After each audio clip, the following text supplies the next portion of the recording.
오늘 말씀 하나님이 보시니라는 제목으로 말씀을 드리겠습니다.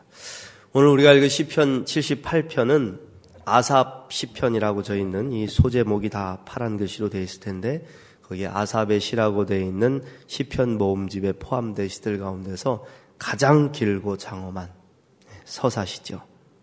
특별히 이 78편의 1절부터 시작되는 말씀을 보면 내 백성이여 내 율법을 들으며 내 입의 말에 귀를 기울일지어다. 내가 입을 열어 비유로 말하며 예로부터 감추어졌던 것을 드러내려 하니 이는 우리가 들어서 아는 바요 우리의 조상들이 우리에게 전한 바라. 이렇게 시작을 하고 있죠. 이 말씀처럼 이스라엘 백성들에게 대대로 전해져 내려온 역사적인 전승들을 통해서 얻었던 교훈들, 그 교훈을 전하는 지혜서사시다. 그렇게 볼 수가 있습니다. 이 시편 78편에는 출애굽 전통이 담겨 있고 광야의 전통이 담겨 있고 시내산의 전통이 담겨 있고 그걸 거쳐서 가나안 땅에 들어가서 타락한 북이스라엘 멸망에 이르기까지 이스라엘의 전반적인 역사를 다 망라하고 있습니다. 특별히 시편 기자는 이스라엘 백성들에게 하나님의 말씀을 자녀들에게 끊임없이 전하여서 잊혀지지 않게 하라고 당부를 하고 있어요. 신앙이라는 것은 여러분 내 대에서만 끝나는 것이 아니잖아요. 신앙은 가두어둔 저수지가 되어서는 안 됩니다. 신앙은 댐이 되어서는 안 되고 흘려보내는 강물이 돼야 됩니다. 계속해서 흘려보내서 나를 이어서 나의 자녀들이 끊임없이 나의 신앙을 이어받고 그 자녀들이 신앙을 이어받고 신앙은 그런 거예요. 나만 예수 믿고 구원받고 잘 되면 끝이다. 그렇게 생각하시면 절대로 안 되고 내가 신앙생활을 시작하고 예수 믿는 그리스도인이 되었다면 이 신앙을 다음 세대에 반드시 전수해 줘야 되는 거예요. 이를 위해서 하나님의 말씀을 소중히 여기고 가르쳐서 귀 기울이게 하는 가정, 그 가정에서의 신앙교육의 필요성을 강조하고 있어요. 우리 교회가 반드시 해야 할 일은 복음을 가르치고 전하는 것입니다. 교육과 전도, 이 두 가지는 교회 공동체가 절대로 포기해서 안 되는 아주 중요한 가치죠. 소중한 가치입니다. 이 두 가지가 제대로 되지 않으면 교회는 미래가 없어요. 근데 하나님의 말씀을 전하고 삶으로 실천해야 될 이스라엘 백성들이 이 사명을 망각해버렸다 이겁니다. 그리고는 하나님을 배반하고 멸망의 길을 향해서 달려갔습니다. 이 모습을 하나님이 지켜보시고 참으로 화가 나신 거예요. 오늘 말씀은 마치 하나님께서 하늘에서 인간들의 모습을 지켜보시면서 평가하시는 말씀처럼 보입니다. 하나님께서 보시니 우리 인간들의 모습은 어떤 모습일까? 하나님이 보시니 우리 인간이 어떤 모습이었을까? 오늘 말씀을 살펴보면서 교훈을 얻고자 합니다. 첫 번째로 하나님이 보시니 우리 인간의 모습은 죽음에 이르러서야 돌이키는 바보 같은 인생이더라 이겁니다. 매를 맞아야 철퇴를 맞아야 만신창이가 되어 죽음에 이르러서야 하나님 앞에 무릎을 꿇고 용서를 구하더라는 것이죠. 좀 평소에 주시는 사인들을 보고 위기의식을 느끼면 얼른 돌이켜서 죄를 회개하고 새 출발하면 안 되는 것일까요? 안타깝게도 대부분의 인간들은 갈 때까지 가고 나서야 깨닫게 되더라 이겁니다. 옛날에 김태화 씨가 부른 노래 중에 난 참 바보처럼 살았군요 이런 노래가 있어요. 어느 날 난 낙엽 지는 소리에 갑자기 텅 빈 내 마음을 보았죠. 그냥 덧없이 날려버린 그런 세월을 느낀 거죠. 저 떨어지는 낙엽처럼 그렇게 살아버린 내 인생을 잃어버린 것이 아닐까, 늦어버린 것이 아닐까, 흘려버린 세월을 찾을 수만 있다면 얼마나 좋을까. 아, 난 참 바보처럼 살았군요. 난 참. 이게 마지막 때가 돼서야 나는 참 바보처럼 살았다는 것을 깨닫고 뉘우치는 거, 이게 인간의 연약함이다. 여러분 누가복음에 보면 거지 나사로와 부자의 이야기가 등장을 하죠. 부자는 풍요롭고 행복한 일생을 살았습니다. 거지가 부자의 상에서 떨어지는 부스러기라도 먹고 살아갈 수 있도록 쫓아내지 않는 것만도 잘했다 생각할지 모르겠습니다. 그러나 그는 가지고 있는 재력과 능력으로 하나님의 뜻을 이루는데 사용하지 않았습니다. 조금 더 적극적으로 가난한 사람들을 도와줄 수 있었음에도 홀로 배부르고 행복한 데만 만족하며 살았다 이겁니다. 그리고 그가 죽었습니다. 나사로도 죽었는데 나사로의 영혼은 아브라함의 품에 들어가서 영원한 안식을 얻게 되었고 부자는 죽고 나서 저 음부에 내려가 뜨거운 불꽃 가운데 고통을 당합니다. 죽음에 이르러서야 보니 자기의 인생이 얼마나 덧없고 가치 없는 인생인지를 깨닫게 된 거죠. 그제서야 후회. 그리고는 아브라함을 찾죠. 아브라함이여, 아브라함이여, 부탁합니다. 죽은 나사로를 제발 내 아버지의 집으로 보내주십시오. 내 형제가 5이나 있는데 이제 그들에게 말해서 이 고통받는 곳에 오지 않도록 제발 가르쳐주게 하십시오. 아브라함이여, 제발 제 뜻을 들어주십시오. 그러나 결과는 후회도 소용이 없었다. 그것은 끝이 나는 거죠. 여러분, 그렇습니다. 하나님이 보시니 인간들은 죽음에 이르러서야 후회를 한다라. 살아온 나를 그제서야 돌아보게 되더라. 이스라엘 백성들도 마찬가지였습니다. 그들은 하나님의 은혜를 풍성히 받았어요. 하나님은 애굽에서 430년 동안이나 노예 생활을 했던 그들을 구원하셔서 자유케 해주셨습니다. 홍해를 가르시고 애굽 병사들의 죽음의 손길에서 구원받게 하셨습니다. 목이 마르다 외치면 반석을 쳐서 샘물이 나게 하셔서 마시게 하셨어요. 구름기둥과 불기둥으로 인도하시면서 하나님이 함께 하시는 백성임을 친히 증거해 주셨다 이겁니다. 그럼에도 불구하고 그들은 감사하지 않고 계속 불평했어요. 샘물을 내어주니 이제는 먹을 것을 달라고 불평하고, 하나님께서 그제 만나를 내리셔서 저들이 배불리 먹을 수 있도록 해주셨어요. 그러자 이번에도 불평을 합니다. 이런 시시한 것 말고, 이런 것 말고 고기 먹게 해달라, 고기 먹게 해달라. 하나님은 저들의 불평을 들으시고 하늘에서 메추라기가 비처럼 쏟아져 내리게 하셔서 저들이 고기를 실컷 먹게 해주셨어요. 그런데 그들이 입으로는 그 고기를 씹으면서 또 불평과 원망을 쏟아 넣더라. 끊임없이 불평하고 원망하고, 그때 하나님의 심판이 임한 겁니다. 더 이상 참지 못하신 하나님이 이스라엘 백성들을 치시니 수많은 젊은이들이 목숨을 잃었다 이겁니다. 감사하지 않고 탐욕으로 살았던 그들의 인생, 그 종착역은 결국 심판과 죽음이었다는 겁니다. 그제서야 백성들은 하나님 앞에 무릎을 꿇고 빌었어요. 오늘 말씀 32절부터 보시면, 이러함에도 그들은 여전히 범죄하여 그의 기이한 일들을 믿지 아니하였으므로 하나님이 그들의 날들을 헛되이 보내게 하시며 그들의 햇수를 두려움으로 보내게 하셨도다. 하나님이 그들을 죽이실 때 그들이 그에게 구하며 돌이켜 하나님을 간절히 찾았고. 그렇죠, 여러분? 이 얼마나 어리석은 모습입니까? 사랑하는 성도 여러분, 여러분은 이런 인생이 되지 않으시기를 주님의 이름으로 축원합니다. 마지막 때가 돼서야 돌이키는 인생이 아니라 주의 말씀을 민감하게 듣고 성령께서 우리 마음에 주시는 경고를 따르시길 바랍니다. 삶에서 찾아오는 작은 고난들이 도리어 나를 돌이키게 하고 더 하나님께로 가까이 다가가게 하는 그러한 복이 되시기를 주님의 이름으로 축원드립니다. 두 번째로, 하나님이 보시니 인간은 정함이 없는 것에 마음 두고 살아가더라. 정함이 없는 곳에 마음을 두고 살더라. 눈에 보이는 것들, 물질, 사람, 상황에 의지하고 살아갑니다. 그러다 보니까 눈에 보이는 것들이 사라지고 상황이 변하면 거기에 따라서 삶이 요동을 치는 거죠. 물질을 의지하는 사람은 물질이 사라지면 살아갈 소망을 잃어버리고 목숨을 끊기도 하고, 사람 의지하는 사람은 사람이 변하거나 배신하면 상처받고 고통받는 인생을 살아가고, 이런 사람들의 특징은 믿음도 상황에 따라 시시각각 변한다는 거예요. 삶이 어려워지면 하나님 앞에 나와서 회개합니다. 그런데 그 회개도 일시적인 거예요. 그리고 가식적인 거예요. 상황이 종료되고 나면 언제 그랬냐는 듯이 하나님 앞에서 얼굴을 돌려버린다 이겁니다. 거짓된 회개를 드렸다는 것이죠.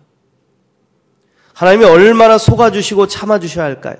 야고보서 1장 6절 말씀에 오직 믿음으로 구하고 조금도 의심하지 말라. 의심하는 자는 마치 바람에 밀려 요동하는 바닷물결 같다. 우리 믿음이 바람에 밀려 요동하는 바닷물결 같다는 거예요. 왜 그렇습니까? 믿음의 근원이 항상 변하고 움직이는 상황, 눈에 보이는 것들에 두고 있기 때문에, 정함이 없는 것에 마음을 두고 살기 때문에 그렇다는 것이죠. 일이 잘 풀리면, 돈이 잘 벌리면, 소원이 이루어지면 하나님 믿고 찬양하지만, 일이 잘 안 풀리고 돈줄이 막히고 소원이 이루어지지 않으면 하나님을 향한 신뢰도 그만큼 흔들려 버린다는 거예요. 영원히 변하지 않는 하나님의 말씀에 믿음의 기초를 세우지 못했기 때문이다. 여러분, 여러분의 삶의 근거를 어디에 두고 살아가고 계십니까? 오늘 말씀 35절부터 보시면 하나님이 그들의 반석이시며 지존하신 하나님이 그들의 구속자이심을 기억하였도다. 그러나 그들이 입으로 그에게 아첨하며 자기 혀로 그에게 거짓을 말하였으니 이는 하나님께 향하는 그들의 마음이 정함이 없으며 그의 언약에 성실하지 아니하였음이로다. 하나님이 보시니 우리가 하나님께 고백하는 고백, 회개의 기도 이런 것들도 다 거짓되더라 이거예요.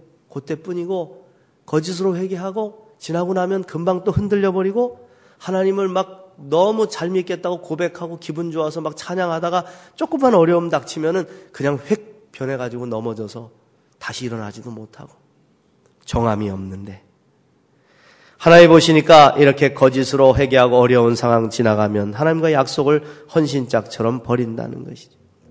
이스라엘 백성들은 불기둥, 구름기둥, 매일 내리는 만나, 메추라기가 쏟아져 내리는 기적들을 계속해서 봤습니다. 기적이 부족한 게 아니었어요. 그러나 눈에 보이는 그런 기적이 중요한 게 아니라 이거예요. 눈에 보이는 기적은 한 번 일어났다 또 사라지기도 하고 또 일어나기도 하고 없어지기도 하고 그러는 것이죠. 오직 살아계신 하나님의 영원한 말씀, 영원한 약속에 기초한 믿음 위에 굳게 서야지만 흔들리지 않을 수 있다는 거예요. 그렇지 않으면 상황도 환경도 흔들리고 우리의 마음도 흔들려 버리기 때문에 정함이 없는 거예요. 정함이 없는 겁니다. 사랑하는 성도 여러분, 우리 모두가 살아계신 하나님이 여러분을 사랑하신다는 사실을 믿으시기를 축원합니다. 그 하나님이 우리를 너무나 사랑하셔서 독생자 예수 그리스도를 보내주시고 십자가에 못 박혀 죽으심으로 우리의 모든 죄를 대속하셨다 이거예요. 믿습니까? 그 하나님의 사랑이 오늘도 동일하게 여러분과 함께 하신다는 약속하셨다 이거예요. 이 약속을 믿습니까? 이 흔들리지 않는 영원한 약속, 그 말씀 위에 서라는 거예요. 굳게 서라. 그걸 붙잡고 살아라. 거기에 마음을 정하라 이겁니다. 그래야 영원히 변치 않는 약속의 반석 위에 굳게 선 인생, 아름다운 열매를 많이 맺는 인생을 살아가시기를 간절히 축복합니다. 마지막으로 하나님이 보시니 우리 인간은 사라져버릴 흙이요 지나가는 바람 같은 존재들이더라. 그렇죠? 우린 지금 엄청난 과학기술의 발전과 기술 문명의 진보를 보고 있습니다. 제가 볼 때 한 5년 뒤만 돼도 지금과는 전혀 다른 세상이 펼쳐질 거예요. 자율주행차가 돌아다니고 택배는 날아다니는 조그마한 그 무선 비행기 있잖아요.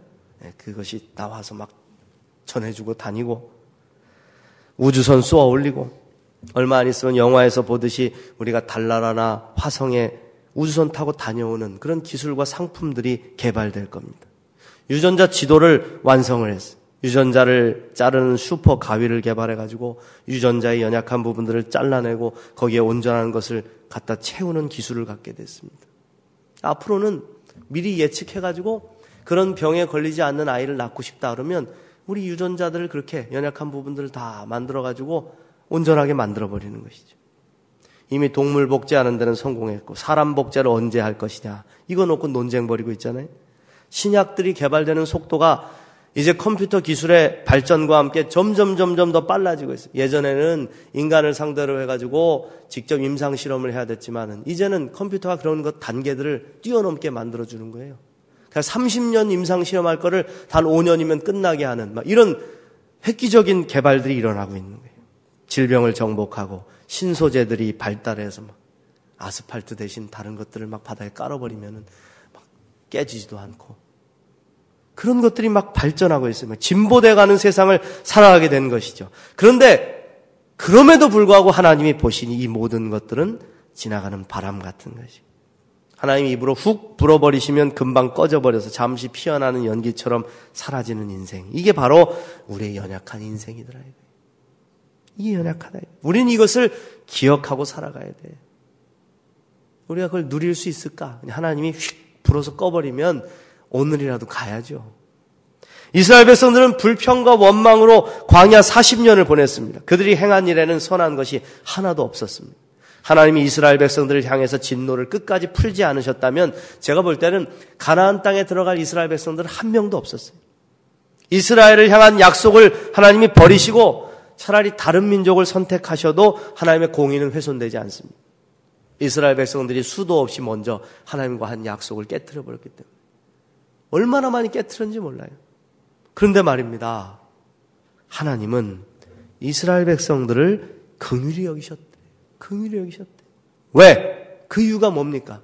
38절부터 보시면 오직 하나님은 긍휼하심으로 죄악을 덮어주시어 멸망시키지 아니하시고 그의 진노를 여러 번 돌이키시며 그의 모든 분을 다 쏟아내지 아니하셨으니 그들은 육체이며 가고 다시 돌아오지 못하는 바람임을 기억하셨습니다. 할렐루야. 저는 오늘 이 마지막 구절의 말씀에서 놀라운 소망을 봤어요. 하나님이 우리를 긍휼히 여기시고 죄악으로 만연한 우리를 향한 심판을 유보하고 계신다. 왜냐하면 우리가 흙으로 빚어진 연약한 육체이고 한 번 죽으면 다시 돌아오지 못할 바람 같은 존재들임을 아셨기 때문에, 기억하셨기 때문이다. 이 본문에서 그들은 육체이며 이렇게 할 때 육체라는 단어를 히브리어로 바사르라고 발음하는데요. 바사르. 살덩이란 뜻입니다. 살덩이. 유한한 존재라는 거예요. 그래서 숨이 끊어지고 나면 그 존재 자체도 바람처럼 사라지고 다시 돌아오지 못할 존재라는 거예요. 요즘에 죽음을 자꾸 묵상해. 많은 사람들의 죽음을 보잖아요, 목사가.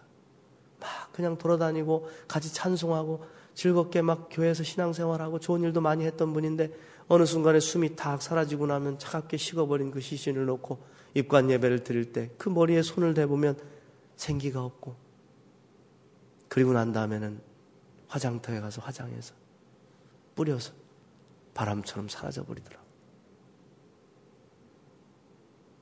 아버지의 모습도 봤고 우리 교우들의 모습도 봤고, 이게 우리더라고요. 이게 돌아오지 못할 존재. 하나님 바로 이러한 우리의 연약함을 불쌍히 여기셨다. 불쌍히 연약하기 때문에. 그래, 니들은 흙이지, 니들은 완전하지 않지. 내가 안다. 나의 완전함에 너희들이 결코 이룰 수 없다는 걸 내가 안다. 저는 하나님이 보고 계시는 이 눈이 우리에게도 좀 있어야 된다고 생각을 해요. 가끔 사람들을 대할 때 너무나 완벽한 모습을 기대하는 사람들이 있습니다. 사실 본인도 완벽하지 못하면서 다른 사람들을 향해서는 완벽함을 기대하는, 그래서 작은 실수도 용납하지 못하고 비판하고 원망하지. 이런 눈을 가지고 있으면 본인의 인생뿐 아니라 다른 사람의 인생도 피곤하게 만들죠. 근데 여러분, 하나님이 우리를 불쌍히 여기신다니까요. 그래, 너희들이 흙이니까, 연약하니까, 완벽할 수 없으니까, 그러니 내가 참아줘야지. 다시 기회를 줘야지. 이게 하나님의 마음이에요. 이 긍휼히 여기심이 오늘 우리를 은혜로 붙잡고 계신 겁니다. 그래서 저와 여러분이 살아 숨쉬고 있는 거예요. 믿습니까? 그래서 우리는 연약해서 하나님의 은혜 아니면 살아갈 수가 없는 것이죠. 인간을 만물의 영장이라고 말하고 너무나 많은 것을 할 수 있는 능력이 있다고 말하지만 하나님이 보시기에 한낱 연약한 살덩어리요 죄인에 불과한 것이죠. 바람 같은. 그러므로 하나님이 좋은 것을 주실 때는 기뻐하면서 춤추다가 조금만 어려움 생기면 마음에 정함이 없어 낙마하고 원망하는 그런 연약한 인생. 죽을 때가 다 돼서야 잘못을 돌이키고 회개하는 어리석은 인생. 한 번 죽으면 흙으로 돌아가 바람처럼 사라질 허망한 인생. 그래서 하나님은 우리를 긍휼히 여기신다. 우리로 하여금 이 허무한 인생으로 끝을 내지 말고 예수 그리스도 안에서 새 생명을 얻은 영생의 존재로 살아가도록 손을 내미신 것입니다. 이 하나님의 은혜가 오늘 저와 여러분 가운데 강물처럼 넘쳐나시기를 주님으로 축원합니다. 십자가의 사랑, 완전하신 은혜, 우리를 긍휼히 여기시고 십자가 사랑을 주신 하나님을 신뢰하는 굳건한 믿음의 반석 위에 서시고 주님의 손을 붙잡고 우리가 비록 연약한 인생이지만 끝까지 이 영생의 길을 떠나지 아니하고 믿음으로 걸어가는 저와 여러분이 되시기를 간절히 축원합니다.